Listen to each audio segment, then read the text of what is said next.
Hello and welcome to Trendspress News. Tonight, our focus is on a political story that has sparked nationwide conversation. California Governor Gavin Newsom and his team have just rolled out a brand new nickname aimed directly at South Dakota Governor Kristi Noem, and it is already making waves across the political landscape. The term, unveiled during a press briefing in Sacramento, is being described as a sharp political jab designed to undercut Noem's growing national profile. Over the past few months, Kristi Noem has been mentioned frequently as a possible Republican contender for higher office, and her influence within conservative circles has been steadily rising. Newsom's camp clearly sees her as a figure worth challenging head-on. So, what's behind this new nickname? According to senior aides, the label is intended to highlight what they call Noem's extreme and divisive policies. They point to her handling of hot-button issues like abortion restrictions, LGBTQ rights, and pandemic mandates. Critics within California argue that such moves don't align with mainstream American values, and Newsom's allies believe this branding strategy could resonate nationally. The move immediately ignited debate on social media platforms such as X, formerly known as Twitter.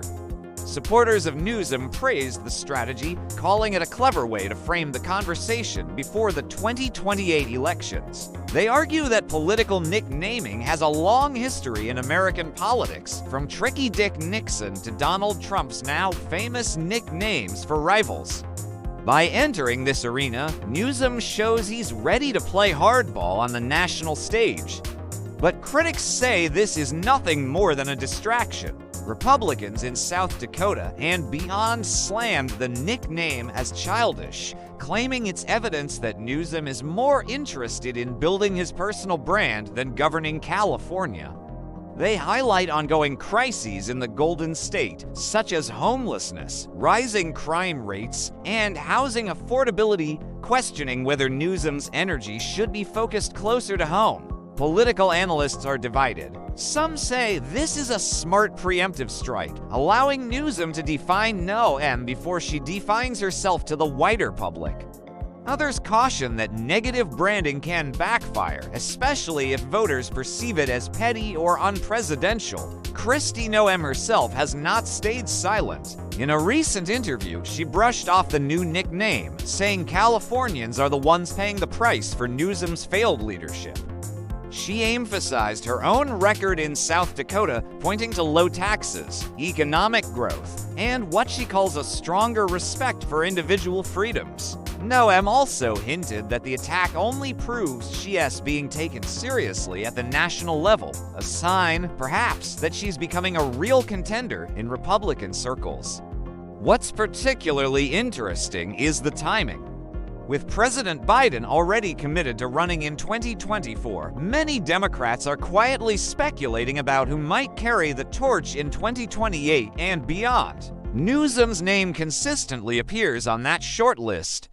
By sparring with prominent Republicans now, he may be building the foundation for a future presidential campaign. Meanwhile, voters are watching closely. For Californians, the question is whether their governor can balance the demands of his state while simultaneously playing a larger role in shaping the national political conversation. For South Dakotans, the issue is whether their governor can rise above the noise and continue presenting herself as a serious conservative leader.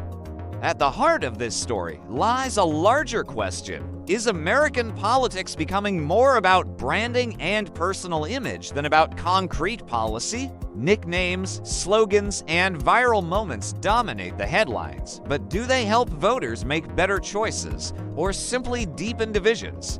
Only time will tell, but one thing is clear. This exchange between Newsom and Noem is more than just political theater.